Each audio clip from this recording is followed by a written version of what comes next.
નમસ્તે મિત્રો, આજના વિડીયોની અંદર આપણે ખેડૂત માટે બે ખુશખબર છે જેની વાત કરવાની છે।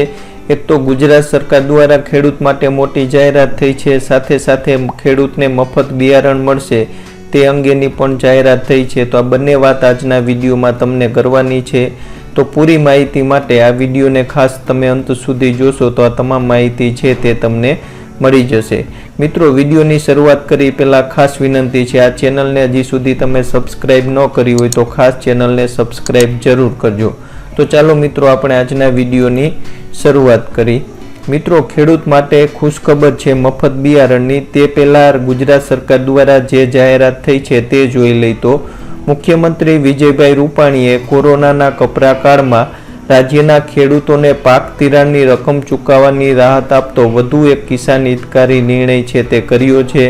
ખેડૂતે કોઈ પણ બેંકમાંથી ધિરાણ લીધેલ હોય અથવા તો મંડળીમાંથી ધિરાણ લીધેલી હોય તો ટૂંકી મુદતના પાક ધિરાણની ભરપાઈ કરવાનો સમય મર્યાદા છે તે મુદત છે તે 30 જૂન સુધી લંબાવવામાં આવી છે। રાજ્યના આવા તમામ ખેડૂતો માટે 30 જૂન સુધી રાજ્ય સરકારની 4% વ્યાજ રાહત છે તે ગુજરાત સરકાર ચૂકવશે। એટલે કે ખેડૂતને વ્યાજ પણ ચૂકવવાનું નહીં થાય અને પાક ધિરાણની મુદત છે તે 30 જૂન સુધી વધારી દીધી છે, તમે કોઈ પણ બેંકમાંથી લીધેલી હોય તો પણ।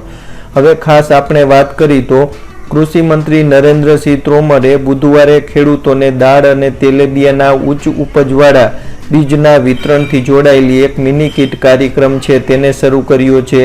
આ મિની કીટ કાર્યક્રમ છે તે રાષ્ટ્રીય બીજ નિગમ નેફેડ અને ગુજરાત રાજ્ય બીજ નિગમ જેવી રાષ્ટ્રીયકૃત એજન્સીઓ દ્વારા ઉપલબ્ધ કરવામાં આવ્યો છે।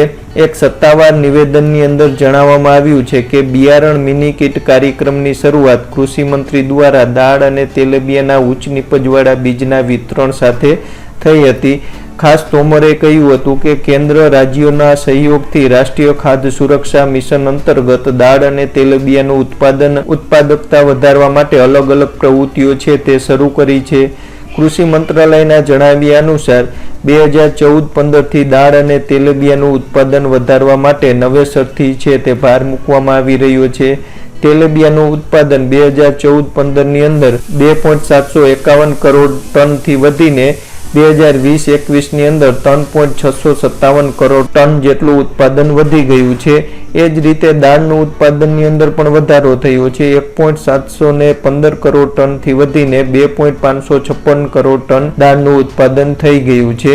હવે આ કાર્યક્રમ અંતર્ગત બિયારણ વિતરણ છે તે 15 જૂન 2021 સુધી ચાલુ રહેશે, જેથી ખેડૂતને ખરીફ પાકના વાવેતર પહેલા બિયારણ છે તે મળી જાય।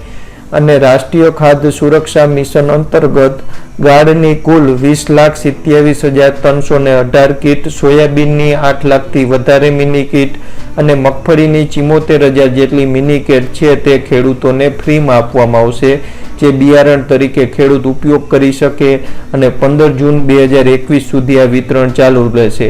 હવે આ કયા ખેડૂતને મળશે, કેવી રીતે મળશે તે અંગે સત્તાવાર કાંઈ સરકારે માહિતી આપી નથી। તમે જ્યાંથી ધિરાણ લેતા હોય તે મંડળી કે બેંકમાંથી આ સહાય છે તે મળી શકે છે। આ વિતરણ અંગે કાંઈ વધારાના સમાચાર આવે તો અલગથી વિડીયો બનાવીને તમને ચોક્કસ આ ચેનલ ઉપર મૂકીશ, તો તેના માટે ચેનલને ખાસ સબસ્ક્રાઈબ જરૂર કરજો।